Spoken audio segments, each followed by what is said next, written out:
బ్రహ్మర్షి పితామహ పత్రిజీ దివ్య ఆశీస్సులతో టార్కంసరాయ్ డారియన్ గారు మన కోసం హృదయ జ్వాల ద్వారా కొన్ని సందేశాలను తెలియజేశారు. అవి ఏంటంటే, హృదయపు 11వ శక్తి పరివర్తన జ్వాలగా వ్యవహరిస్తుంది. శారీరక, మానసిక, భావనామయ విశ్వశక్తుల పరివర్తన అన్నది మన హృదయంలో జరుగుతూ ఉంటుంది. మానవ వ్యవస్థలో మనకు 4 అధోతలాలుంటాయి.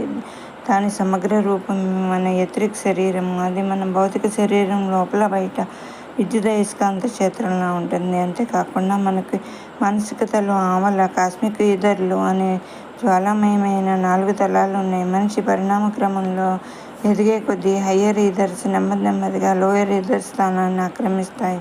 పరివర్తన శక్తి ద్వారా ఒక దాని స్థానంలో మరొకటి వచ్చే ప్రక్రియ జరుగుతుంది. ఈ పరివర్తన ప్రక్రియ అంతా హృదయ జ్వాలలోనే సంభవిస్తుంది. ఈ పరివర్తన జరుగుతూ ఉండగా ఆ మనిషి దైవత్వంలోకి ప్రవేశిస్తాడు.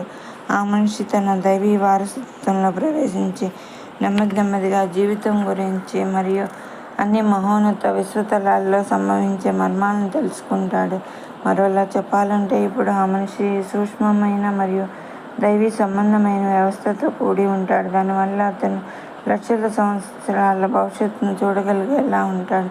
తద్వారా అతను మహోన్నత జీవిత లక్ష్యానికి అనుగుణంగా నడిపించే జ్ఞానాన్ని పొంది అద్భుతమైన శక్తిని అదుపు చేయగలుగుతాడు. అతను ఒక మాస్టర్ అవుతాడు, ఎందుకంటే అతను తన వ్యక్తిగత ప్రపంచాన్ని అదుపు చేయటమే కాకుండా ఉన్నత లోకాలను అదుపు చేయగలిగే శక్తిని కలిగి ఉంటాడు. అప్పుడు అతని మెదడులో చైతన్యంలో ఉన్న లోయర్ ఈథర్స్ స్థానంలో హయ్యర్ ఈథర్స్ వస్తాయి. అప్పుడు అతను దైవ స్వరూపుడు అవుతాడు, ఎందుకంటే ఇప్పుడు అతను తన చైతన్యాన్ని ఉన్నత తలాల్లోనూ ఉన్నత లోకాల్లోనూ కొనసాగించగలిగే శక్తిని సాధించాడు. దాని ఫలితంగా పరిత్యాగం, తద్వారా జ్ఞాన ప్రకాశము సంభవిస్తుంది. లోయర్ ఈథర్ స్థానంలో హయ్యర్ ఈథర్స్ వచ్చే నిష్పత్తిని బట్టి దీక్షలు ఇవ్వడం జరుగుతుంది. ఈ పరివర్తన ప్రక్రియ జరిగేటప్పుడు మానవ రూపంలో ఇంకో విషయం సంభవించడం మనం చూస్తాం. అదేంటంటే, స్వచ్ఛమైన నీటి ప్రవాహం అంతకుముందు ఉన్న బురద నీటిని శుభ్రపరిచినట్టుగా మానవుని 7 శరీరాల్లో ఏకకాలంలో శుద్ధి చేసే ప్రక్రియ జరుగుతుంది. అలాగే అణుప్రాయమైన అన్ని తలాల్లోని ఉన్నత పదార్థం అనేక స్థాయిల్లో కింది తలాలకు ప్రవేశించి వాటిని మార్చివేస్తుంది. ఈ విధంగా ఎథరిక్ పరివర్తన జరుగుతున్న సమయంలోనే మిగతా తలాల్లో కూడా ఈ పరివర్తన జరుగుతుంది. హృదయం ఒక సమన్వయకర్త.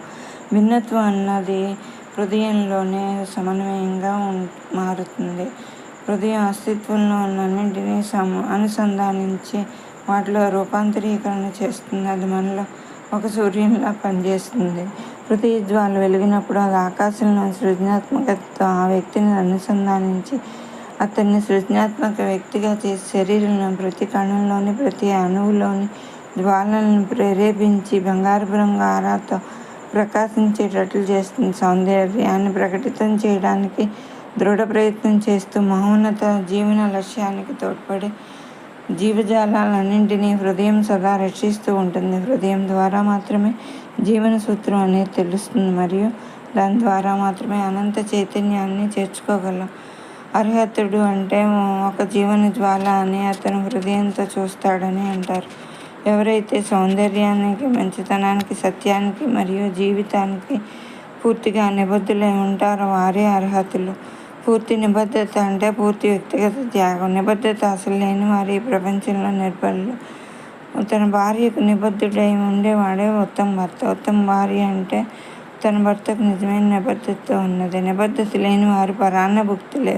పురుషత్వం మరియు స్త్రీత్వం అనేవి నిబద్ధులై ఉన్నప్పుడే మొదలవుతాయి. నిబద్ధత అంటే అత్యుత్తమమైన మంచిగా కట్టుబడి ఉంటామని నిర్ణయించుకోవడం. మీ వాగ్దానాలు మరియు స్వప్నాలను అత్యుత్తమ అర్పణ భావంతో సాకారం చేసుకోవటం. అత్యుత్తమ విలువలకు మీరు నిబద్ధులై ఉండకపోతే మీ విజ్ఞానము, విషయ పరిజ్ఞానం మీ విలువను పెంచలేవు, ఎందుకంటే ఆ నిబద్ధత తరుణంలోనే మీ జ్ఞానం అస్తిత్వంగా మారుతుంది. అదే మీరు రూపాంతరం చెందే క్షణం.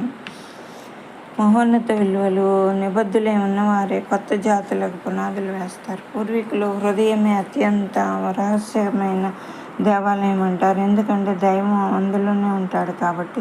హృదయ జ్వాల కోసం జీవించేవారు, భౌతిక స్వలాభం కోసం జీవించేవారు అనే 2 రకాల వాళ్ళు ఉంటారు. హృదయ జ్వాల కోసం జీవించేవారు ఆనందాన్ని విస్తరింపచేస్తారు, ప్రజలను మంచి వైపు మారుస్తారు. సౌందర్యాన్ని వ్యక్తం చేస్తారు, జీవితాన్ని రక్షిస్తారు, ధైర్యాన్ని, దృఢ ప్రయత్నాన్ని, కష్టపడటాన్ని ప్రేరేపిస్తారు. హృదయ 12వ శక్తి రుజువర్తనాన్ని, జాలి, దయ అనే శక్తులను సృష్టిస్తుంది. ఈ శక్తి సక్రియంగా ఉన్నప్పుడు మీలో ఉన్న అన్ని తప్పుడు వర్తనాలు అదృశ్యమై మీ హృదయం జాలి, దయతో నిండిపోతుంది. ఎందుకంటే ఈ శక్తి మిమ్మల్ని విశ్వలయతో సమన్వయం చేస్తుంది. మీ జీవితం ఒక రాక్ అండ్ రోల్ గందరగోళంగా కాకుండా ఒక సునిశ్చిత సంగీతంలా ఉంటుంది. జాలి, దయ అనేది ఒక గొప్ప స్వస్థత చేకూర్చే శక్తి. మహోన్నత చిత్రకారుడైన నికోలస్ రోరిక్ వేసిన చిత్రపటంలో అతి సుందరమైన పర్వత పంక్తులతో, నీలారుణ వర్ణంతో, శోభిల్య ఆకాశంతో, వాటికి కుడిపక్కన రాళ్ల మీద ఒక ఆశ్రమవాసి ఉంటాడు. దాన్ని మనం నిజంగా ఊహించుకుంటే దానిలో పరిగెడుతున్న లేడీపై ఒక వేటగాడు సంధించి వదిలిన బాణం కనిపిస్తుంది. ఆ లేడీ రక్షణ కోసం ఆ ఆశ్రమవాసి దగ్గరికి వస్తుంది. ఆ ఆశ్రమవాసి ఆ లేడీపై అత్యంత ప్రేమతో దాన్ని రక్షించడానికి ఆ వస్తున్న బాణానికి అడ్డుగా తన కుడి చేతిని పెట్టినప్పుడు ఆ చేయి ఛిద్రమైపోతుంది. కానీ ఆ చేయి అందమైన లేడీని కాపాడింది. ఆ చిత్రబాణానికి దయ అని పేరు పెట్టారు. ఆ దయయే స్వస్థత చేకూర్చే శక్తి. హృదయానికి తర్ఫీదు ఇవ్వాలంటే ముందుగా ప్రేమ, దయాలను ఆచరణ పెట్టాలి. దయ అంటే సృష్టిలో ఉన్న అన్నింటినీ మీతో ఒకటిగా సమానంగా చూడగలగటం. అది చిన్నతనం నుంచే ప్రారంభించి జీవితాంతం చేయాలి. సృష్టిలో ఉన్న అన్నింటిపై జాలి, దయను చూపించడం అన్నది పిల్లలను తప్పనిసరిగా నేర్పాలి. దయను పెంపొందించుకొని హృదయ కేంద్రాన్ని తెరవడం అన్నది ధ్యానం ద్వారా కూడా సాధ్యమే. దయను పెంపొందించుకోవడానికి కొన్ని ధ్యాన విధానాలు ఎంతో అద్భుతంగా ఉంటాయి. సుఖాసనంలో రిలాక్స్డ్గా కూర్చోండి, కళ్ళు మూసుకోండి, కొన్ని గాఢమైన ఉచ్ఛ్వాస నిశ్వాసాలను తీసుకొని మళ్ళీ రిలాక్స్ అవ్వండి. ఇప్పుడు కొన్నింటిని ఊహించుకోండి. ఒక పచ్చని చెట్టుపై పక్షులు కిలకిల రావాలు చేస్తున్నాయి. ఒక చెరువులో రకరకాల చేపలు ఆడుకుంటున్నాయి. మైదానంలో రకరకాల పూల తోటలు ఉన్నాయి. రకరకాల జంతువులు తమ పిల్లలను పాల్పడుతున్నాయి. పిల్లలు ఈ మైదానంలో ఆడుకుంటున్నారు. ఎన్నో దేవదారు వృక్షాల అడవుల్లో అర్ధరాత్రి ఆకాశంలో మెల్లమెల్ల మెరిసే నక్షత్రాలు. వాటిని సృజిస్తూ, ప్రేమిస్తూ, ఆ ప్రాణుల్లో ఉన్న ఆనందాన్ని ప్రశంసిస్తూ ఒక్కొక్క దాన్ని ఒక నెల పాటు ధ్యానించండి. ఈ అన్నింటి జీవులు జీవితంలోని ఆనందాన్ని ఆస్వాదించడానికి ఉవ్విళ్ళూరుతూ మిగతా జీవులకు ఆనందాన్ని పంచాలని కోరుకుంటున్నట్టుగా ఊహించుకోండి. వాటి హృదయ స్పందనను జీవించాలని, ఆనందంగా ఉండాలని వాటి కోరికను అనుభూతి చెందండి. దేశాల గురించి, వాటి ఆనందం, అభివృద్ధుల గురించి ఆలోచించండి. ప్రతి దేశానికి మీ ప్రేమను, శాంతిని ప్రసరించి వాటిని ఆశీర్వదించండి. మానవ జాతిని అంతా ఒకే కుటుంబంగా ఊహించండి. అవి తమంతట తాముగా అన్ని యుద్ధాల నుండి, బాధల నుండి విముక్తి పొంది ఒకరినొకరు అర్థం చేసుకుంటూ శాంతి సౌఖ్యాలతో తొలితూగుతున్నట్టుగా చూడండి. అన్ని సరిహద్దులు తొలగిపోయి ఒకరితో ఒకరు కలిసిపోయి ఒకే విశ్వ సౌభ్రాతృత్వంతో వెలుసిల్లుతున్నట్టుగా చూడండి. మన సౌర కుటుంబాన్ని పాలపుంతల్లో ఎగిరించే 12 చక్రాలు గల ఒక అంతరిక్ష నౌకగా ఊహించండి. అన్నింటినీ ప్రచురించి మళ్ళీ జీవస్ఫులింగాలన్నింటినీ తనలో కలుపుకునే కేంద్ర సూర్యుడిని చూడండి. మీ ప్రేమను పెంపొందించుకోవాలని నిర్ణయించుకోండి. జీవులన్నింటి మీద జాలి, దయను చూపించాలని నిర్ణయించుకోండి. ఆనంద పారవస్యాలతో మీ హృదయం నిండిపోయినట్టుగా అనుభూతి చెందండి. అన్నింటిలోనూ ఉండి అన్నింటినీ ఆధారమైన జీవానికి కృతజ్ఞులై పాట పాడండి. కళ్ళు తెరిచి కొన్ని క్షణాలు ప్రశాంతంగా కూర్చుని అప్పుడు మీ పనుల్లోకి వెళ్ళండి. ఉదారత్వాన్ని ఆచరణలో పెట్టడానికి, ఆ ఉదారత్వాన్ని పెంచుకోవడానికి హృదయానికి తర్ఫీదు ఇవ్వటం 2వ స్టెప్. ఇవ్వడం నేర్చుకోవటం. ప్రతి వారం ఇతరులకు ఉపయోగపడే దేన్నైనా ఇవ్వండి. సంవత్సరం ఆఖరిన ఎన్నో ఇవ్వండి, కానీ ఇచ్చేది ఆనందంగా ఇవ్వండి. ఇచ్చేవాళ్ళని దేవుని సహచరులు అంటారు. మహోన్నత వ్యక్తులంతా దాతలే. వారు ఔదార్యంతో ఇస్తారు. ఎందుకంటే అత్యున్నతమైన సఫలత అంటే జీవిత పాటలో మన గెలుపు అవకాశాలను వదులుకోవటమే.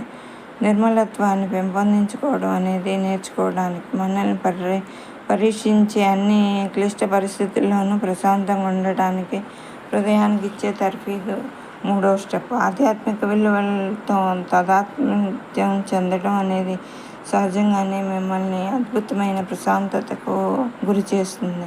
మీ నాడీ మండలంలో ఎటువంటి గందరగోళం ఉన్నా అది మీ హృదయంలో ప్రతిబింబించి జ్వాలామయమైన ఆ హృదయ దళాలను పాడు చేస్తుంది. ఎటువంటి చికాకైనా మీ నాడుల్లోని కొన్ని భాగాలను దహించి మీ ఆహారాల్లోని కొన్ని భాగాలను నల్లగా చేస్తుంది. ప్రసన్నత అనేది మీ హృదయ పుష్పాన్ని వికసింపజేస్తుంది. పవిత్రమైన ఆలోచనలతో స్పష్టంగా ఆలోచించగలిగే శక్తిని వృద్ధి చేసుకోవడానికి హృదయానికి ఇచ్చే తర్ఫీదు 4వ స్టెప్. అసహ్యకరమైన, నాశకరమైన, వేర్పాటు భావనలతో కూడిన ఆలోచనలు హృదయాన్ని పాడు చేసి దాని లయను అస్థిరం చేస్తాయి. అవి రక్తంలోని రసాయనాలను, గ్రంథుల్లోని స్రావాలను మార్చివేస్తాయి. స్వచ్ఛమైన ఆలోచనలు అనేవి సౌందర్యం, మంచితనం, సత్యం, నిరాడంబరత్వం, ఉదాత్తశీల అనే వాటిపై ఆధారపడి ఉంటాయి. స్వార్థపరమైన, అసహ్యకరమైన, నాశకరమైన ఆలోచనలకు, చేతలకు దూరంగా ఉండటానికి హృదయానికి ఇచ్చే తర్ఫీదు 5వ స్టెప్. హృదయం విద్యుత్ ఆవేశం గల సున్నితమైన సాలెగూడు లాంటిది. జీవనలయకు సమాంతరంగా లేని ఏ చేష్ట అయినా, ఏ మాటైనా, ఏ వ్యక్తీకరణైనా ఆ సాలెగూడు యొక్క విద్యుత్ కేంద్రంలో గందరగోళం సృష్టిస్తుంది. భయం, ద్వేషం, క్రోధం, లాలస, అసూయ అనే వాటిపై ఆధారపడ్డ ఆలోచనలు హృదయం పుష్పదళాలను దహించి వేస్తాయి. ఆనందం, సౌందర్యం, స్వతంత్రత, దయ అనేవి హృదయాన్ని పెంచి పోషిస్తాయి. హృదయం జ్ఞానాన్ని ప్రేమిస్తుంది. అందుకే హృదయాన్ని జ్ఞానంతో నింపడానికి ప్రయత్నించండి. జ్ఞానం అంటే అన్నింటినీ పదార్థ దృష్టికోణంతోనూ, ఆత్మ దృష్టికోణంతోనూ, గతం దృష్టికోణంతోనూ, భవిష్యత్ దృష్టికోణంతోనూ, వ్యక్తిగత దృష్టికోణంతోనూ, సామూహిక దృష్టికోణంతోనూ చూడగలగటమే. గత అనుభవాలను, పూర్వజన్మల్లో పోగు చేసుకున్న పరిజ్ఞానాన్ని హృదయం శుద్ధి చేసి జ్ఞానం ఇస్తుంది. ధన్యవాదములు.